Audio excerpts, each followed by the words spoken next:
Welcome to all of you who will participate in this Representable Deep Dive, which we will really focus on community mapping. If you can go to the next slide. And this training today is brought to you by the Charge Hub. The Charge Hub is a national redistricting coalition made up of 9 national organizations who have joined forces to make sure that we're expanding our redistricting work across the country. So we have put together various trainings such as this one, various resources that you will need, will assist you with the mapping process during this redistricting cycle. But before we jump in, we want to make sure that everyone is muted. If you have any questions, please drop those questions in the chat box to include your name and the organization that you represent. And we hope to get answers to those questions at the end of the presentation. Please know that this session is being recorded, and all of the recordings and supplemental materials will follow this presentation and will be sent out at a day and time certain in the next couple of days. We understand that some of this material may be kind of a repeat, but we want to make sure that everybody is on the same page as it relates to, community mapping and just the redistricting process itself. And as I mentioned, this training today is being brought to you by the Charge Hub, which is being anchored by Common Cause, the League of Women Voters, and our partners at Representable. And with that being said, I'm going to kick it over to my colleague, Suzanne, who's going to take us to the next step. Amazing. Thank you so much, Demetrius. So we're going to start today just talking a little bit about what community mapping is to make sure that we have a general shared understanding of what we're trying to accomplish through Representable and other free mapping tools. Before I start, or as I'm talking, feel free to stick your name, pronouns, and where you are joining us from in the chat box so we can get to know where you all are. All right, so community mapping is, we know that in redistricting, communities of interest share common culture, concerns, and counts. Community mapping is the process of actually capturing that information and putting it on a map. We know that the most powerful stories that we can tell map makers, the media, community members, and others are going to connect our identity, who we are as people, and impact, right? What makes a difference to our communities. And we can start telling our stories and mapping our communities now, right? We know that census data is going to start coming out in about a month, right? August 16th. We're going to get a whole bunch of legacy data from the Census Bureau, and then we'll get another data product at the end of September. But because we're telling community stories, right? Our communities are not bound by the area of census data, right? So we can tell our stories regardless of how big or small our communities are, and we can start that process now. And by starting that process now, we will give map makers and advocates the ability to impact the final maps that are drawn. So what is a community of interest, right? Community of interest is a legal term that you will hear a lot. The definition that we're using here today is a neighborhood or area where residents have a shared culture, history, and policy concerns, and so would benefit from being represented in the same district. It's worth noting that in some states, this is similar to the definitions that they use, but not exactly it. Some states don't use a definition of communities of interest, and some have a much broader definition. Fundamentally, though, the purpose of us defining communities of interest is really to help folks who have historically been excluded from the redistricting process to have a seat at the table, to tell their story, and then ultimately to protect their communities in the final mapping process. So how do we talk about communities of interest, right? We're going to use a mnemonic device called the 3 C's. So the first C is culture, right? How would you describe the people who live in your community? What do you have in common? What are our shared ethnicities or languages? What do we celebrate? Where do we go grocery shopping? Where do we go to school? What are the common spaces that we inhabit, right? And so all of that defines the culture of our communities, and that will help kind of define what needs to keep together and what we are asking our map makers to protect. The second issue, the second C, is concerns. So what issues does our community have that need attention from the government? Are there community projects that need resources? Are there examples of officials ignoring our concerns, right? Do we have adequate roads or water quality or education funding? What are the things that we as a community would advocate to our elected officials need to be changed, right? And how would being held together as a community help us affect that ultimate change? Then finally, counts, right? So is there data that we can present that strengthens our case? Yes, we can use census data for this. We can use American Community Survey data for this, but that's not the whole story, right? What numbers can you use to tell the story of your community? How many people live there? What percentage of the people who live there are of any specific race or ethnicity? What is the socioeconomic level? What is the education level? How far do these people live from a hospital? Are there significant health impacts, right? What are the types of businesses that people work in, right? And so it's kind of additional data that tells a story.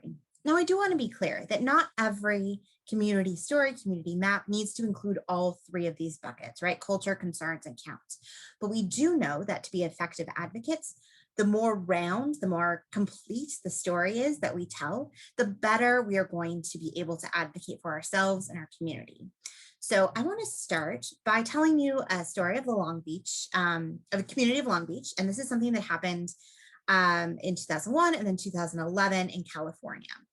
So you can see from this diagram on the screen that there is a boot shape, which is the city of Long Beach, right? And so what happened was, given kind of some incumbency protection issues and making sure that one individual legislator was able to kind of loop in, I think where he left his boat, right, into his district, you can see that the city of Long Beach was split into 3 different districts and that they kind of loop around, right? They make circles or rainbow shape. So we'll go through the 3 C's and just tell this story so y'all can understand. So what is the culture or the character of this community? Long Beach has large Black and Latinx populations. The Washington neighborhoods have a lot of working families.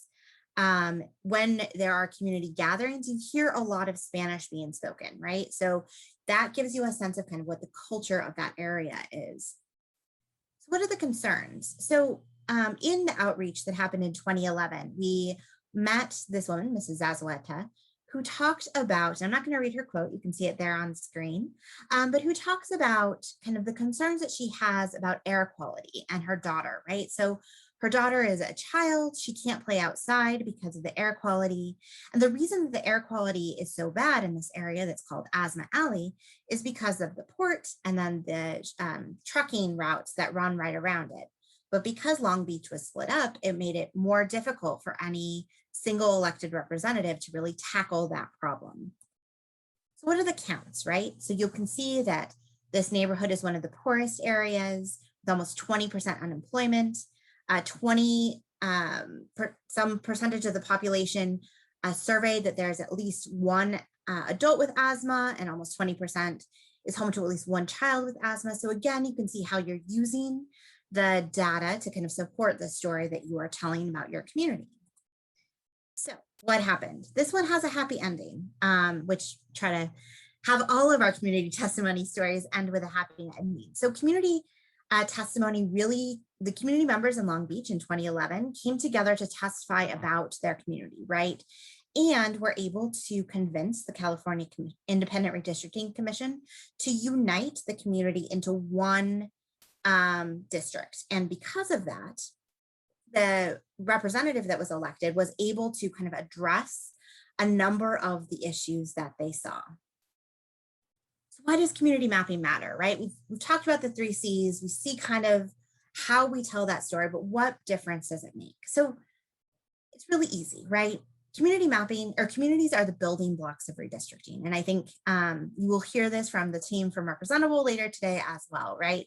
Compelling community stories change the narrative of redistricting from blue versus red, incumbents versus challengers, politician versus politician, to really about the impact on everyday people.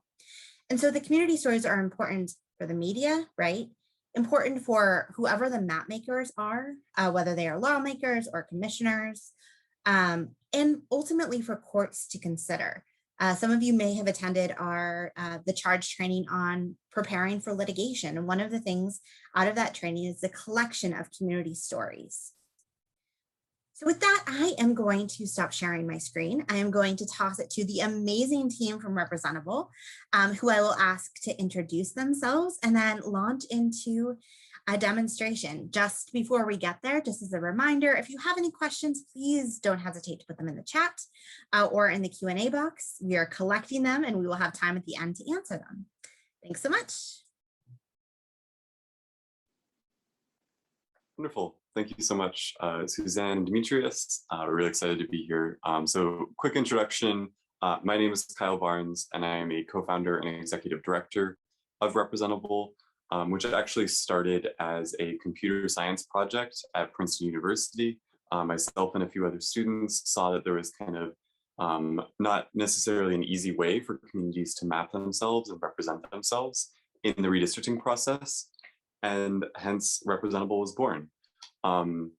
So Etiosa here, who's with me, is going to be sharing the screen and walking through the process of using Representable. But before we start, I just want to add that as Etiosa goes through this process, one, definitely feel free to ask any questions. I'll also be in the chat making sure that we get everything. And I also encourage everyone to think about the many different ways that this platform can be used in order to make sure that those stories are being heard, that those community stories are being collected. We've been very deliberate about our design throughout every step of the process of building Representable, because we want to make it easy and accessible for communities of many different levels of technological ability, language barriers, devices, etc., to be able to map their community, which means that Representable is translated into a few languages. It has an easy step-by-step process. It's mobile compatible, etc. So please don't hesitate to ask any questions. And also, if anyone has any suggestions as well, we're always looking for ways to improve the platform and make it easier to use and more understandable for folks such as yourselves. So on that note, I'll pass it over to Etiosa to go ahead and show you kind of how it works. All right. Thanks so much, Kyle, for the introduction. And welcome everybody to this session. We're really excited to have you guys. So first, what I want everyone to do, hopefully, is go to this website, representable.org. You can put it in any browser, Google Chrome, Firefox, anything. We work on all browsers. And I just want you guys to go to the landing page. So I'll give everyone about 30 seconds or so to do so. And then once we get there, you're going to see this login and sign up button. And I just want you to hit the sign up button and make an account so that we can all just go step by step through the demo together. Cool. So we're going to go ahead and hit the login button. I already have an account. All you have to do when you're making your account, just put in your email, the password you want to use, and then the password again. Great. So once you do that, all you have to do is now you're on the main page. So we're going to go ahead and hit the Get Started button. So here you see our first orienting page that introduces the user of our website to what redistricting is. So you can do that just by clicking on this quick video here. And so gerrymandering is silencing communities all across the country because politicians basically run the entire legislative process when it comes to redistricting. Sometimes they'll split or pack communities into districts, and as a result, their democratic power actually gets reduced. And so what Representable as a site seeks to do is have people define their own communities as opposed to having politicians define their communities for them. So that's exactly what we're going to do today when we create community of interest maps. So we're going to go ahead and hit Add My Community. So Representable is operable in all 50 states, but for the sake of this demo, I'm going to be using New York, which is my home state and where I'm from. Great. So on this page, and regardless of what state you'll see a couple of facts. First, what redistricting is. Second, how redistricting works in your given state. So again, we're operable in all 50 states. How Representable seeks to help, some of the redistricting criteria in your given state, and then what a COI is in your state. So as Suzanne mentioned, different states have different definitions for what a COI is, but in general, it's typically just a community that shares cultural, historical, or economic interests. So you can read through some of that information. Also, do be aware of our community maps drawn feature, which when you click that, you can see some of the communities that have been made in your given state. Great. So we're going to go ahead and start mapping.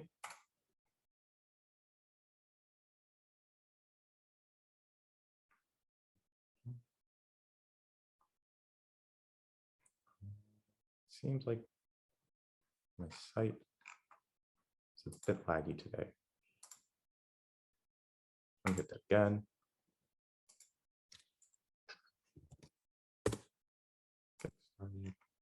Add my community, New York, and then start mapping. Oh, there we go. Okay, so cool. So first things first, we need some personal information. The reason for that is just to verify that malicious users aren't using our website. For example, robots, people who just want to make fake maps to flood the website. So I'm just going to skip a little bit of that, but do make sure to put that personal information in. Second, you see what a community of interest is. So again, community interests are geographic areas that share cultural, historical, or economic interests. So by drawing community's interest, you can encourage the drawing of fair voting districts. So your community of interest can include things like the neighborhood and area you live in, the people you would like to choose representatives with, or a local group that's brought together by common interest. So after that, we're going to go ahead and hit start. So here we get to like what I think is like the coolest part of Representable, the testimony feature. So first, you're going to see 4 different categories: community activities and services. And these are questions that help you think about where your community gathers and socializes and how they access resources. Second, cultural or historical interests. So what are some of the cultural bonds in your community? What's your shared history? Third, economic or environmental interests. So where are the residents employed? What environmental concerns does your community have, if any? And then finally, community needs and concerns. So what do politicians or map drawers know about your community? What are some of the needs of your community? Is there anything else that you want to say about your community? So you only have to fill out one of these sections. And for the sake of this demo, I'm going to show you guys all 4. And all 4 of these are about my community, Elma Memorial High School. Cool. So first, in community activities and services, all of the activities and services in Elmont are accessed via walking, and all of them are around local parks, the elementary schools, etc. Second, cultural or historical interest. So Elmont is a primarily West African and Caribbean community, and we do have a growing South Asian population, and pretty much all the stores in the neighborhood reflect these cultures. So Elmont, we care a lot about our very multi-ethnic, multicultural background. We also care a lot about our unity. We kind of have this joke that we all say we all kind of bleed green because that's the color of our high school mascot. So that's something that we care a lot about. Cool. Economic or environmental interests. So Elmont has many small businesses, such as restaurants, barbershops, corner stores, delis, etc. And so policies that help develop these small businesses and also like help old ones stay up is very important to us, especially policies that are targeted on low-income businesses. Elmont is definitely on the lower side socioeconomically. So we do care a lot about things like low-income loan programs and things of that nature that helps our small businesses sustain themselves. And then finally, community needs and concerns. So many of the citizens in Elmont work in the nearby New York City, where there's a huge lack of accessible transportation to the city. And that makes it really difficult to navigate between the nearby boroughs in Elmont. So something that we've been advocating a lot for is making sure that we have basically transport that's cheap and easy to access. And so of course, when you're doing this section with your friends or with your family, we always recommend that you're kind of talking it out. So I've done this a lot of times, so I know my community pretty well, and I know like what I always want to say. But you do recommend that you speak to people basically when you're going through this and ask yourself questions, basically ask yourself these questions that we have listed, right? So where do people in the community gather? Where do the cultural bonds, etc. So we're gonna go ahead and move on, hit the next button.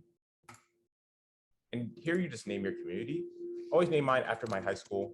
The reason for that is just because I feel my high school is kind of like the landmark for Elmont. We recommend that you name yours after something that's important to your community. So a lake, a church, anything like that. So here we actually get to the mapping phase. And so here you're going to draw your community of interest. So we have a search function that allows you to go to any specific landmark in your state. So the first thing that comes up for me is Alma Memorial High School, and I'm going to go ahead and zoom in. Cool. So first, you'll notice these blocks that when I go over with my mouse, they're gray. These are things called census block groups. And basically, using these census block groups, that's how you'll actually make your community of interest map. Do note that if you live in a very rural area or you live in a very urban area, we do recommend that you might want to swap these smaller units called census block units or just census blocks. So these are much smaller, as you can see, and they allow more detailed precision, basically, to allow you to really get in like really close to where your specific community is. And again, that's just really used for rural areas or urban areas. But I'm going to go ahead and use census block groups. Cool. So first things first, I shade this box, and that's just my high school. So again, I just consider it like the focal point, the center of my community, so I shade it. Then I'm going to go ahead and go north up here. And there's another high school up here, so I never shade anything north with this highway.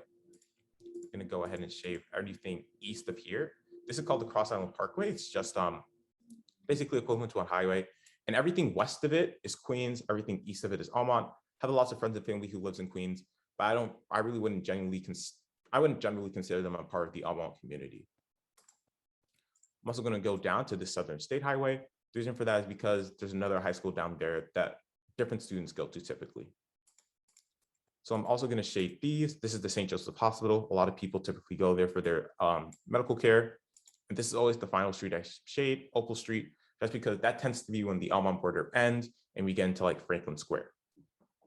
So again, I've drawn my community plenty of times, so I know it well. But in this process, just like the last step when you're doing your testimony, we always recommend that you talk it out. You ask yourself, what do I care about? Where do people typically go? Where do people live? Where do people hang out? And usually all that information goes into you making your own community of interest map. So one final thing before I hit save, Representable doesn't currently have a retroactive editing feature. Or in other words, once you hit save and you submit your map, you aren't allowed to edit it. So I always recommend that this step you hit the edit info button, and that'll take you right back to your testimony, or you revise your map one more time, look at it. Then after you do all of that, feel free to hit the save button. Cool. So finally, terms of use and privacy policy. While we do mandate that you put in your personal information, that personal information cannot be seen by anybody except the Representable team on our backend servers. So your information is safe with us. Your information will not be tied to the map that you create. Finally, you're going to hit the, again, capture policy just to verify that you're a human, you're not a malicious actor, and you're going to go ahead and hit submit.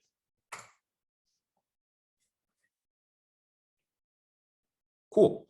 So from here, you can either export your map as a PDF, and that allows you to send your map to, say, a legislator or someone else in your community who you might think values your map, values your testimony. You can export it as a GeoJSON. You can think of a GeoJSON as basically just a fancy PDF. So what you use GeoJSONs for is websites like Maptitude, Daisy Redistricting app, Districtor, etc. And that allows you to do very in-depth analysis of your map. So see things like the demographic info, voting trends, etc. Also, you get an email sent to you when you make your map. So if you don't see that email in your inbox, you might just want to hit the resend email just to make sure it goes. Cool. Finally, we're just going to zoom in a little bit. So you can hit data layers. And so data layers allows you to see things like how your community is put into a state senate district, for example. So my community has always been split into these two separate state senate districts, District 7 and District 9. You can see county levels just to see how your community fits into general counties. You can also see state house districts, congressional districts, etc. Finally, you can submit your community to an organization. So here are some of the organizations that are operating in New York. So League of Women Voters of the City of New York. We have the League of Women Voters in the Rochester metro area, and the New York State Voices. And so New York is a pretty privileged state in that we have an independent redistricting commission. And we also have an independent redistricting commission that will basically take information from these communities of interest when they're doing mapping. So especially if you are from a state that has these types of, that basically has an independent redistricting commission, we always do recommend that you submit to an organization, because these organizations are working with Representable, and we can guarantee basically that what they're using these communities of interest for is to advocate for you. So that is the entire demo. Do we have any questions?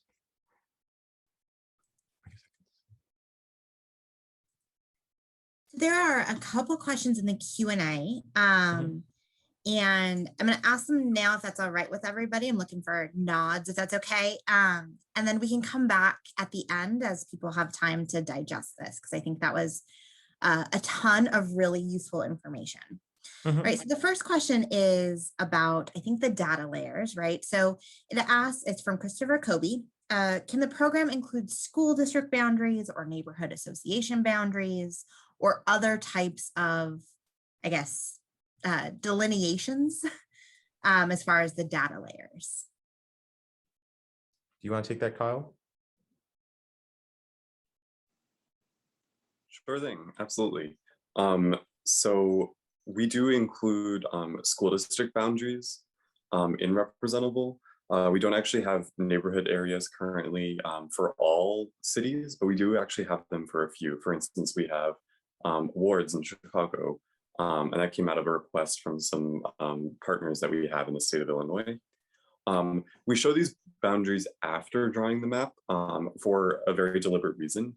And that reason is because we want to encourage people to draw a map of their community, not necessarily based upon existing or pre-existing boundaries, but instead based upon the questions that we've asked them, the testimony, things like where do people shop, where do people gather and socialize, things like that. So that way we get maps that aren't just reinforcing information that redistrictors will already know, but instead really reflecting communities on that end. However, after you've drawn your map, you can see how your community interacts with different school districts. So for instance, my community back home in Texas has 3 different school districts and it's split up. And that's a huge issue that everyone in my community cares about because certain school districts have more funding than other ones. So it really splits apart the town in certain ways. So that's one example there. Awesome. Thank you so much. So I'm going to do one more question here and then come back. I know that there's a bunch more, so we'll come back to them at the end so we have time for everything. And this one is an easy one. So is this a free website or is there a fee or subscription? How does that work? That's a good question. This website is entirely free. All you have to do is type in representable.org into your browser of choice, and then you can begin to make your account and get started. Amazing. All right, so I know that there are still a bunch of more questions. If I can ask Etios to stop sharing his screen, I will start my screen share again and toss it to Demetrius.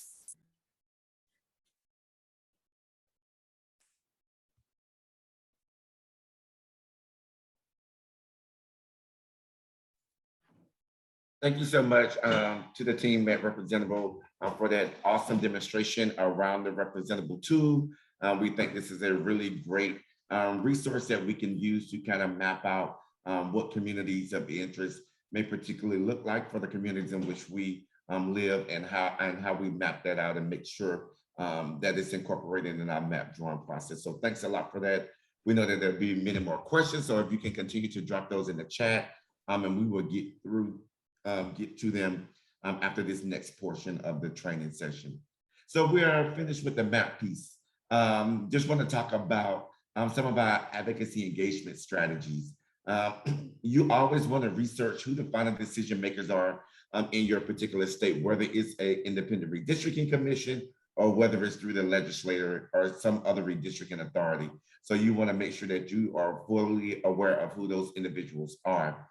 And you want to advocate for your community to get involved, such as trainings like this, testimony, comment parties. So we want you to really engage the community in the redistricting process because we know that a lot of folks are not as interested in this topic as others are. So being creative in terms of how we engage folks. So we also want to make sure that we're researching timelines. We know that redistricting is not a one-size-fits-all for each state. And the process sometimes tends to be a little different. So you want to make sure that you understand the timelines, the rules, and the process for the types of redistricting that is happening in your state and also locally. And you want to connect with civil rights groups who are drafting maps in your area. We always encourage a lot of unity and community mapping. So we want you to partner with others on the ground that are doing this similar type of work. And you want to monitor the process, be able to give feedback on maps as to whether they meet your organizational, individual, and or coalition goals, so that you can be able to continue to provide testimony around it and push back if you feel like those are gerrymandered in some type of way. Next slide. And just a few ways to talk about how we can keep folks engaged, both virtually and on the digital platform. So you can continue to host virtual hearings and events such as using Zoom, GoToMeetings, or whatever platform that you choose to use, and provide written testimony, share virtual public testimony. And we had a training earlier that talked about specifically how to draft testimony and what testimony specifically looks like. And we'll be more than happy to share that information out as well. But you also want to coordinate advocacy calls to your legislative or commission committees. You want to be pouring into them, building relationships with them so they can understand the unique needs for your community. And you want to mobilize the community through digital platforms, Facebook Live events, Instagram, TikTok is a new thing that folks are really using to really make the redistricting topic resonate and feel a little bit more home for folks that are not as close to this work as many of us. You also want to create a plan for media coverage. You want to be submitting op-eds. You want to be conducting interviews around the process with the media in your local communities. Next slide. And here is a list of several different resources that the coalition has put together to be able to aid you and assist you in the redistricting process. And we will be sharing this information out, but you can always go to redistrictingcommunitycollege.com where you can be able to access all of this information, the various trainings that we're having, just information on the various mapping tools and softwares that are available for a cost or free of charge, and just all the things that you need to know, just about the redistricting process itself. And with that in mind, we have a lot of upcoming trainings that are happening, and we want you to be able to tap into that so that you can continue to expand your knowledge around the redistricting process and things that are happening on the national, state, and local landscape surrounding redistricting. And as I mentioned, all of this information will be shared out after this call so that you can continue to dive a little deeper into the process. And with that being said, I am going to kick it back over to Suzanne, who's going to moderate our Q&A session. So Suzanne. Amazing. Thank you so much, Demetrius. All right, so I am going to put us into gallery view so you can see all of the speakers at once. And we're going to dive into some of the really great questions that have come in while we're talking. So a couple things. One, if you are thinking about questions but haven't quite formulated it yet, you still have some time until we sign off on this training. And also all four of us are available afterwards. If you have questions, comments, concerns, please reach out. We want this to be as useful to you as possible. And please know that this is an ongoing conversation, right? So, if you ask a question, you have some follow-ups, let us know, and we will do what we can. All right, let's dig in. So we are going to have a lot of representable specific questions. So Tammy asks, can we create an account to draw maps for people of our community, right? Or how do you recommend doing that? So if a person, I think, and Tammy, you can correct me if I'm wrong, I think the question is if, you are looking to kind of host a meeting or have a broader conversation, it's not just you drawing your own map, how do you create credentials for that, or what's your recommendation? Okay, so that's a great question and twofold. Can I share my screen again? All right, great. Yes, of course. So first, the first answer is by creating an organization, which I'll show you right now. So all you have to do is go back to the Representable landing page. You'll click Join as an Organization. Then from there, you're going to do Create an Organization. So you want to make sure that you put in what your organization name is, description, organization website, and then the states that you want to operate in are single state as well. And then this is a new feature we added. Just if you're in like an official organization, you want to add an organization logo, you can just upload that as a JPEG or a PNG. You can hit submit. Please work. That's interesting. Okay. Oh, I see what the issue is. That blank.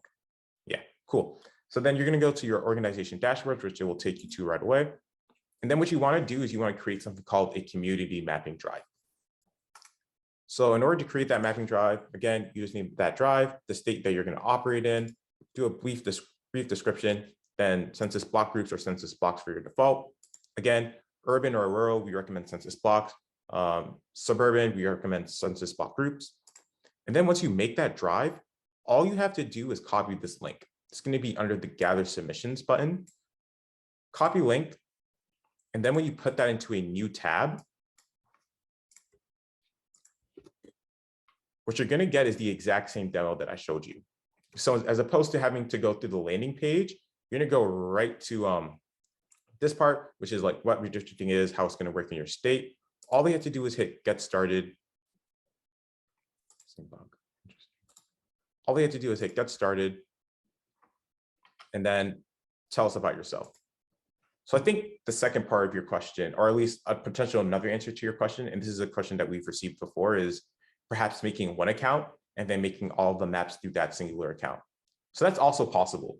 So all you'd have to do is use one email address, then go through your drive repeatedly, and then make sure that the correct personal information is put in for each single new person. So while there's one email associated to your account, you can create new, I guess, persons, right? So your name, a different street address, different city per person. And then those maps, those communities of interest that get submitted to your drive will be unique. So I hope that answers your question. Great, thank you so much. So since we're talking about organizations, right? You mentioned earlier that there is an option at the end when you're submitting your map to submit to an organization, right? Can you talk about, from the organization's perspective, what steps need to be undertaken so that they can be set up to receive those maps? Literally the exact same thing that I just showed you. So every single organization who joins us, after creating an organization and then operating in the specific states that they operate in, will then show up under those states after a person creates their map through the Representable landing page. Or you can do also what I just showed you by creating a mapping drive and then sending that mapping drive link to the people who you want to create maps for in their respective community. And then all of those maps will go directly to that mapping drive. And I can show you that really quickly, how that looks. Cool. So this is just an example community mapping drive. So from here, first, of course, like I just showed you, can copy the link, you can send that to the respective people, or you can just view the maps that have been made in the mapping drive. And then under here, you'll be able to see each and every single one of the maps that have been made.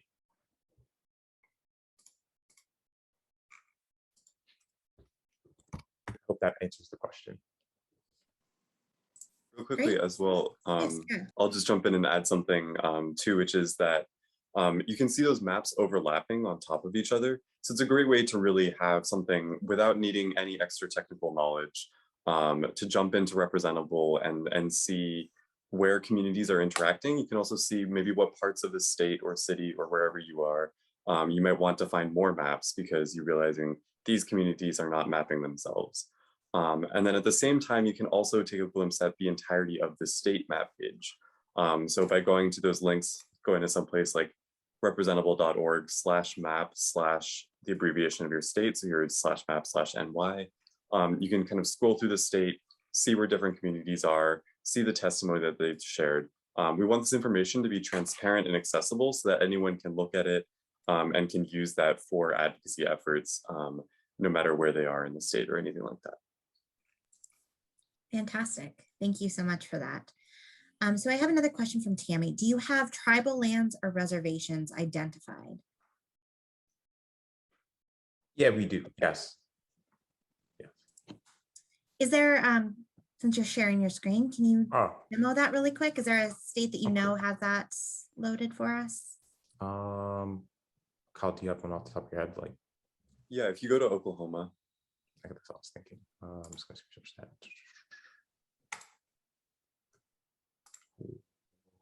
Oh, let me go back. Should I go to the To the community maps? map? Yeah. Yeah. Great. And then data layers. You'll see here. So this is the tribal areas based upon the 2010 census. So if you see on the data layers, it says 2010 tribal census tribal boundaries. And we can see some of the communities that have been drawn in Oklahoma and how they interact with those tribal boundaries. Thank you so much. That's really helpful.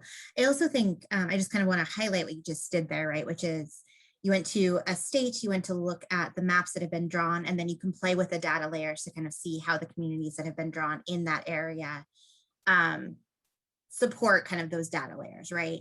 And that's something anybody can do, right? That's not special privileges that you as representable wizards have, right? Great. All right. So this one I'm going to actually toss to Demetrius first. So Pamela Stewart Martinez asks, so if a community feels their election districts in their assembly district are not done in the best interest of the people in each district, would it be good to map out something like that? Demetrius, you want to take a stab at that? Yes, I had a lag in my computer. Can you just repeat the question for me? Sure. So if a community feels their election districts are not done in the best interest of the people in the district, right? Is that a good reason to start community mapping in that area? Yeah, and I would say yes, because we want to make sure that, you know, folks are really being represented by the communities in which they are living. So that is very important. So you always want to have, you know, some alternates, some backup, just to be able to lay out and look at the difference between the two and see what is best for the communities in which you are laying out those maps for. Fantastic. And I just want to add a little bit, right? So there is no bad reason to draw a community map, right?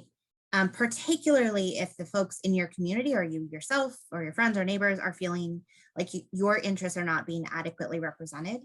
The best way we can tell the map makers to pay attention to us and to protect the communities in which we live is to give them that information, right? Doesn't matter how big or small your community is. So absolutely, particularly if you've been feeling like your interests aren't represented or you can't elect someone who shares your lived experience. Right, and I just want to add just a little bit more, and especially when you're providing testimony, you want to be able to provide those specific examples to really lay out why these maps need to be changed and give them some specific data around that, so that they can kind of look at the comparison in terms of why you're recommending such changes for that area. So as much information that you can give and research around, you know, why these changes need to be made, be able to lift that up to whoever the redistricting authorities are in your particular state. That will help to support your argument a little bit more. Great, thank you so much. So I'm gonna actually pull a conversation that you all have been having in the chat, just because I want to make sure everyone can see it. So Carrie Whitlock asks, do you do any work with local municipalities related to smaller scale redistricting, right? So as a city, we will also be redistricting our city council districts and want to have a way for the public to provide input on that. Or is Representable only for state level redistricting? Yeah, so that's a really great question. So first, yeah, Representable is not only for state level redistricting. In fact, some of our closest partners that we work with are entirely local redistricting partners. So they operate within specific municipalities, they operate within pretty much the city government level. And so on that smaller scale, communities of interest become even more impactful when doing redistricting, just because then these city government officials, these local officials know their communities a bit better. And so they know the impact that the COI has in the redistricting cycle. And so they can have more specific information. They get more specific information, a better idea of what communities are specifically looking for. And then as a result, that helps them when they're doing their redistricting work. So yes, basically the answer, we work in the state level, we're also just as good, if not better, on a local level. Awesome, thank you so much. So Rio Fernandez asks, is there a way to get more specific than the current blocks or block groups, like isolate within the area of a census block? And I know this is a question that all of us advocates get asked all of the time. Kyle, do you want to take that? Yeah, absolutely. I can take that. So within the software itself, there's not a way to go smaller than the census block. And the reason for that is that the census block is what all of our districts are going to be created out of. It's not legal to split up a census block when creating a district. So we know that this is, fundamentally the smallest piece. And so while sometimes they may not exactly follow the way that we want them to, they are kind of the units that we're working with. So we do have the option, though, to switch from census block groups, which tend to be larger. Each one is between 600 and 3,000 people, to census blocks, many of which have a population of 0 or have a population of 5 or 10 people. So that way we allow definitely as much granularity as possible within the system of redistricting. And for folks just kind of following up on that question a little bit, for folks who want to map a smaller area, say their community is subsumed within, a census block or a census block group, right? And there's just no way, like you said, those are the units of measurement we are stuck with using. How do you recommend people tell that story? Yes, that's a really good question. There's when the testimony feature becomes really vital, specifically that box that's community needs and concerns. There you really want to address, hey, we just feel like basically whatever specific issue that your community has, you can address, but also you can get even more specific into what your community really is. So you can draw your physical map one way, but then you can say in that community needs and concerns, while my physical map looks like this, here's what I really consider my community to be. You might want to mention specific street addresses, specific zip codes, et cetera. And then there, when you submit that to your legislator, you submit that to your independent redistricting commission, that's when they can really flag that very specific info. And they say, hey, this is again, a community of interest that we might have neglected and that we might have neglected had we not known about them when we were doing mapping. Fantastic. Oh, Kyle, did you unmute? Yeah, I was just going to add something real quick to that, which is something, that whole process of asking multiple questions, having a lot of examples, is something that we're really proud of and we've really worked hard on at Representable. And that's because we want to guide people through this process so that those conversations that Demetrius and Suzanne were talking about, where you're asking people about their community, about the culture of the community, the counts behind the community, what makes a community special. We can't replace all of that on a virtual platform, but we're trying to make that process as smooth as possible and as easy to help people work through what does it mean to draw a community? What does it mean to have a community of interest? And so what that means is that we really encourage people to spread the word that drawing your community is not a difficult thing. It's not something that is going to take you, hours upon hours. It might take hours. You might have a great conversation with other community members in doing so, but it also can take 5 or 10 minutes.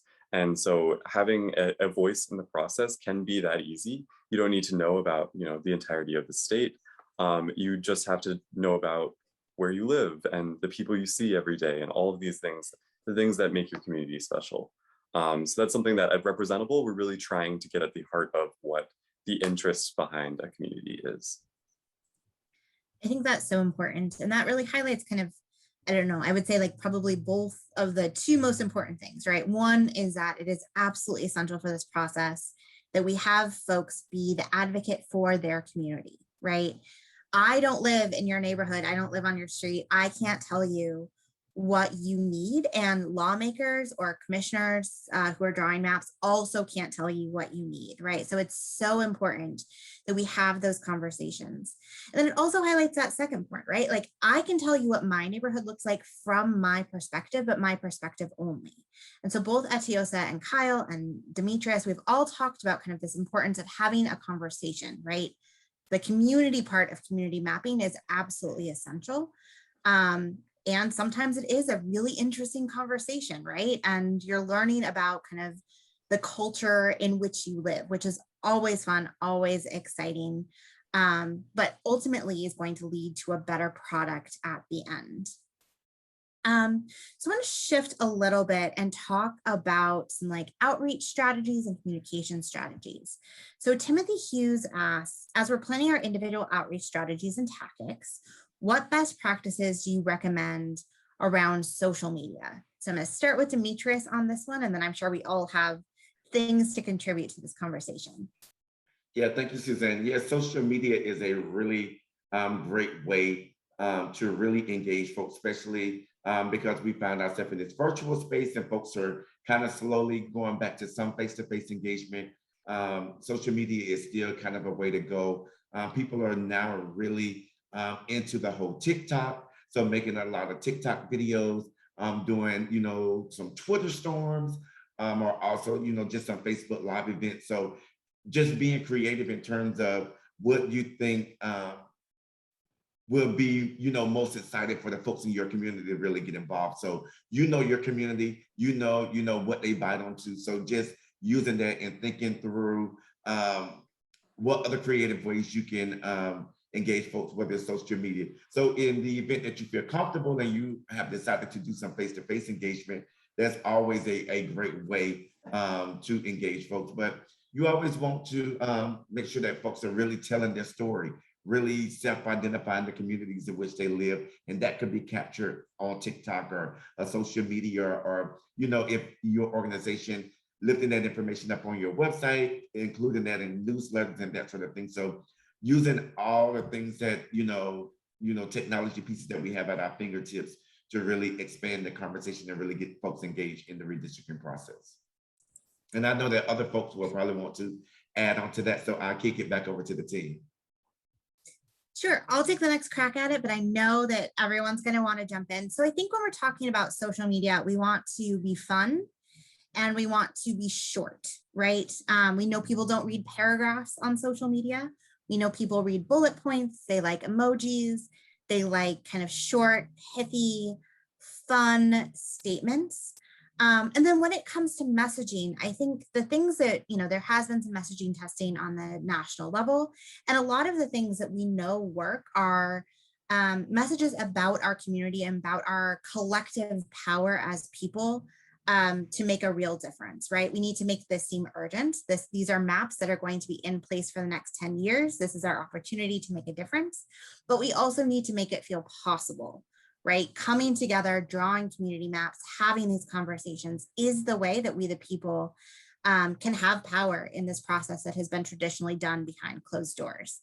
So kind of think about positivity, think about, don't make it about party lines, just generally, like this is a C3 space. Even if it wasn't a C3 space, I would be telling y'all to do that anyway, right? Because we know that people are tired of politics, but people find reasons to tell their community story very personal. And so anything we can do to kind of highlight that and make it personal, make it important, and make it fun is going to make it easier for folks to engage. So as far as like on, community mapping themselves, I would defer to the Representable team. What do you all find that works on social media? Yeah, so that, You can go for it, yeah. that's a good question. So first, with our social media director, we've just been like both Suzanne and Demetrius mentioned, just really focusing on keeping it short, keeping it quick, and having the messaging being, here's this opportunity to define your own community. Also, I thought a really important point that was mentioned is just kind of leaving the politics out of it. Everyone loves a good story, right? Everyone loves talking about what they care about. Not everyone cares for partisanship. Not everyone cares for the nitty gritty really of redistricting on a legal level. So always keeping it simple. On the other hand, don't forget how important the personal connections you already have are. Going to someone like your local mosque, your local church, right? Going to the local board of education, and even asking them, hey, can you spread the news basically about this tool is super important. And just in general for outreach strategies, because again, you guys know your communities better than me. I know my community. I can say that going to my local board of education meeting and advertising about Representable, advertising about a general outreach strategy will always be more effective than making a social media social media posts on Instagram. And I just think that's the fact is, don't neglect these personal connections that you do have. And because social media is alluring, everyone's on it, but just because everyone's on it doesn't mean that you can access everyone. But you can access most people in your community because you know your community. So yeah. Yeah, so many great points said here. One small thing that I'll add on top of that is that I've found to be very effective as well is focusing on the fact that you don't need to know much about how gerrymandering has impacted your community in order to make your voice heard. Any community story matters here. It's not just, oh, my community is or is not split up by current district lines or something like that. Every community has a story, and every one of those stories matters in this process.